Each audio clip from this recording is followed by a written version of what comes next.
سلام علیکم، حال شما چطوره؟ خوب هستین؟ خانواده محترم خوب هستن؟ دوستان، رفقا، چه خبر؟ امیدوارم که همتون مثل همیشه درجه 1 و محشر و معرکه باشین و نمره همتون 20 باشه. تو خود نمره 20، تو خود نمره 20، تو خود نمره 20، تو مثل هیچ کسی نیستی. خب ما همچنان روی خط نمایش انتخابات حرکت میکنیم، خطی که توش پر از مارای 7 خط و خوش خط و خاله. اگه دقت کرده باشین این روزا همه کاندیداها حب به مشکل رو انداختن بالا و هی آمار میدن که آی این مشکله و اون مشکله. منتها یکی از سختی‌های کارشون اینه که وقتی ریشه این مشکلات به سیاست‌های کلی نظام و اون بالاها و اون اونا میسابه، دیگه لالمونی میگیرن و کسی نمیتونه اسم باعث و بانیش رو به زبون بیاره. به خاطر همین گیر میدن به همدیگه و هی میگن کار تو بوده و اسم مقام اونو نمیارن.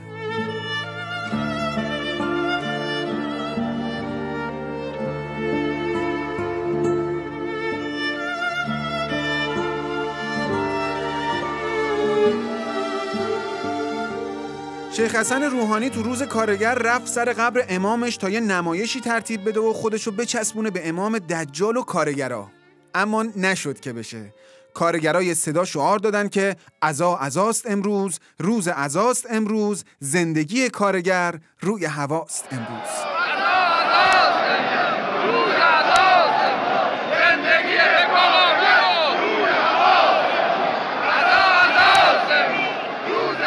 اونا هم که قرار بود این صحنه رو به صحنه تبلیغات انتخاباتی برای روحانی تبدیل کنن، یه دفعه غافلگیر شدن و چهره واقعیشون رو نشون دادن.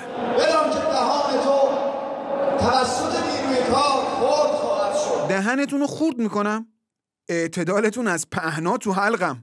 تازه این تبلیغات انتخاباتیه، فردا انتخابشی کجامونو میخوای خورد کنی؟ این یکی کی داره، کلید چوری داره، عشق فرنگی داره، ولی بهش رای نمیدم. بعد یک کشکی داره، چاقوش دست. نوبت به حجت الاعدام رئیسی که رسید، علاوه بر مزخرف کلی سوتم زد. ایشون در افاضاتشون نالیدن که ریشه اعتیاد برمیگرده به مواد مخدر. یعنی این ریشه یابی کارشناسی همه معتادا رو انگوش به دهن کرد. جناب رئیسی، معتاد حرفای تو هم بیشتر به حرف. ما هم بنده خدا هستیم دیگه. ما بنده خدا نباس نشه باشه، چه بشه؟ همه نشن، ما هم روش. نصف مردم شب که میشه خیال میکنن خستن، اما همشون خمارن. بله. میگن اون فیلم برداره وقتی اینو شنید رفته تو کمد ساعتی 3 بار بیرون میاد جیغ میزنه. تازه این فقط یه چشمش بود. در مورد حقوق زنان هم که به خودش و اهل بیت سور زده، گفته اصلا تفکیک جنسیتی خاص خود زنانه. احتمالاً اوج احترامی که رئیسی میتونه به زنها بذاره اینه که ازش بپرسن نظرتون در مورد زنان چیه، ایشون هم بگه بله من دیدمشون، اونا وجود دارن گویا. البته این از مزایای آخونداست که در رابطه با هر موضوع تخصصی میتونن نظر بدن، کسی هم ازشون سوال نمیکنه که تخصصتون چیه. اما اگه کسی در حوزه دین نظر بده میگن شما مگه حوزه علمیه رفتی؟ تو خودت پیش خدا روی سیاه، به تو چه دیگران را تو رها کن، تو برو خود را باش، تو خودت قعر جهنم، ته شاهی به تو چه. حجت الاعدام رئیسی برای رأی جمع کردن رفته سراغ روش خودتو بچسبون به همه، بلکه اینطوری 4 نفر رو بیشتر گول بزنه. جدیداً یه پوستر از ستاد انتخاباتیش بیرون اومده که عکسشو چسبوندن کنار عکس خاتمی که ما دوتا سیدیم پس به ما رأی بدین. البته اینکه همه اینها از آخر ولایت فقیه علف میخورن توش حرفی نیست، اما خب ژانراشون یه خورده با هم توفیر داره که چسبوندن عکس جفتشون کنار هم شده سوژه خنده این روزهای شبکه‌های مجازی و فجازی. ما هم که دیدیم بازار بچسبون داغه، گفتیم یه چند تا پیشنهاد پوستر چسبونکی بفرستیم واسه ستاد رئیسی. مثلا عکس رئیسی رو بچسبونن کنار مایکل جکسون، زیرش هم بنویسن ما دوتا هنرمندیم و عاشق کنسرت گذاشتن پس به ما رأی بدین.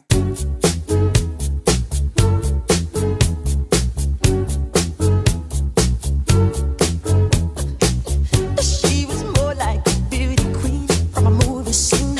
I said don't mind but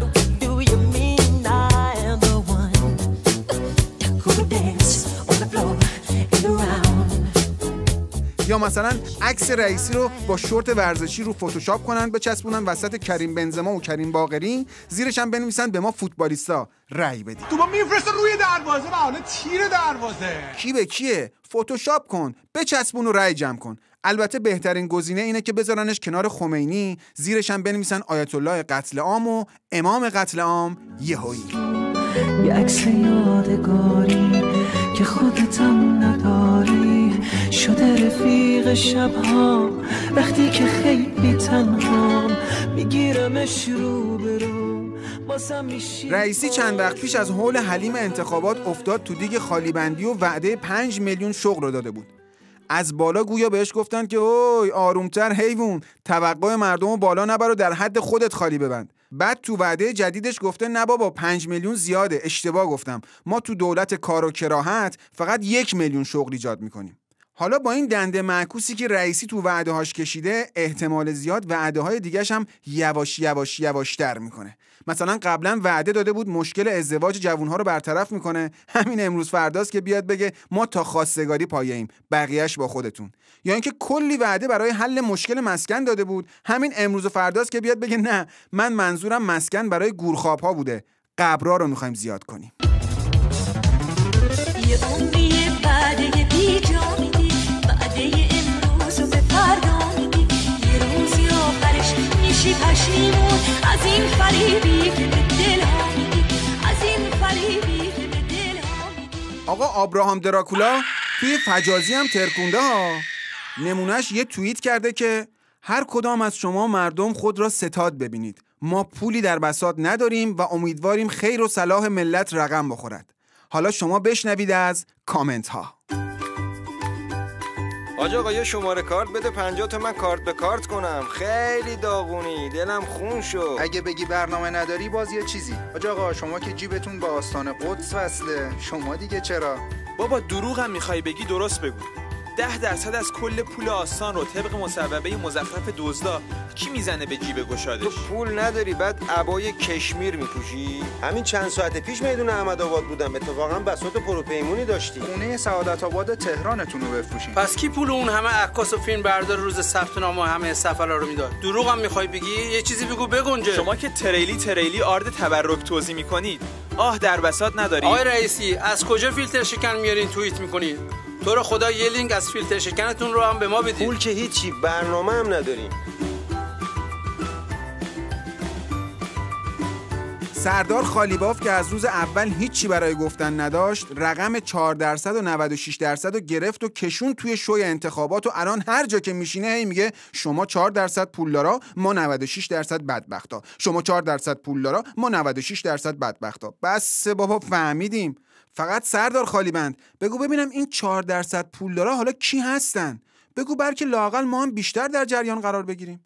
از اونجایی که دزد خونه دزد و لو نمیده، محمد باقر هم هیچ وقت رفقاش رو افشا نمیکنه. فلذا ما تصمیم گرفتیم خودمون دست به کار بشیم، بریم این 4% رو پیداشون کنیم. همینطور که داشتیم دنبال این 4% میگشتیم، یه دفعه از سر اتوبان یادگار امام گور به گور شده رد شدیم و دیدیم که یک کاخ در حد کاخ کرملین ساختن که ساختمونش در قد و قواره کاخ سلطنتی ملکه الیزابته. هیچی دیگه. خلاصه رفتیم نزدیکتر تا ببینیم چه خبره و مال کیه این قصر شاهانه، که دیدیم نه کاخه، نه قصر، نه برج و ویلا. یه مدرسه غیر انتفاعیه. اونم چه مدرسه‌ای، چه ساختمونی، چه امکاناتی، چه استخری، چه سونایی، چه دانش آموزای بچه پولداری.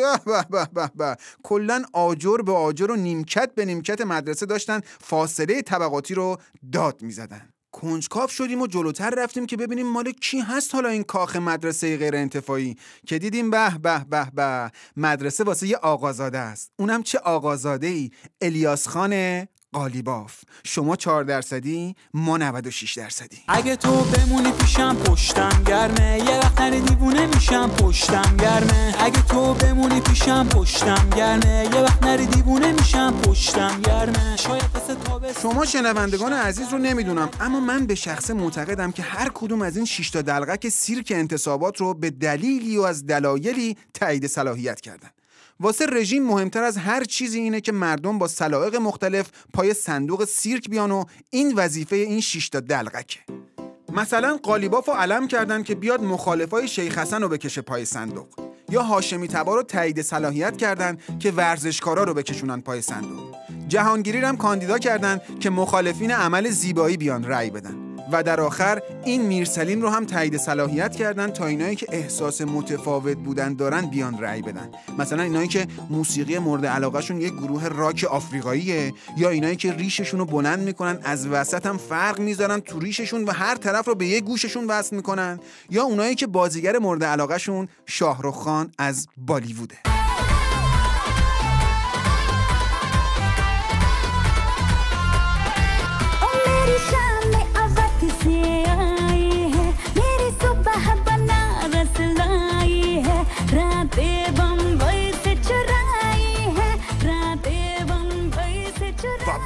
بله چه میکنه این میرسلیم؟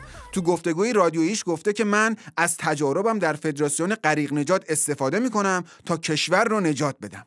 تجربه، فدراسیون، کشور، غریق نجات، شیب، بام، جنگل. بابا تو دیگه کی هستی؟ داداش تو اگه خیلی غریق نجاتی فعلا تجربیاتت رو به کار ببر برای نجات مقام عظما از مرداب جمهوری اسلامی، مملکت و بیخیال. ولی این میرسلیم واقعا کار سختی رو پیش رو داره. از یه طرف باید اندازه غرضی مسخره بازی در بیاره و نمک بریزه و دل مردم رو شاد کنه، از یه طرف دیگه هم باید جای محسن رضایی رو پر کنه و تو انتخابات هفتم بشه.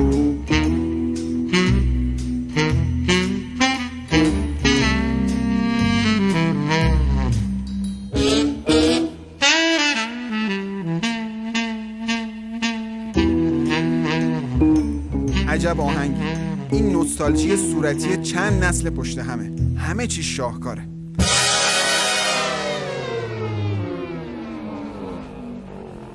خب بگذاریم. جنگولک بازی های کاندیداها همچنان ادامه داره. ما همچنان در روزها و شبهای آینده در خدمتتون هستیم با رپورتاژ این نمایش و زدن پنبه ولی فقیه. ترانه قهرمان رو انتخاب کردیم برای آخر این رادیو. گوش کنیم با هم. شب و روزتون خوش.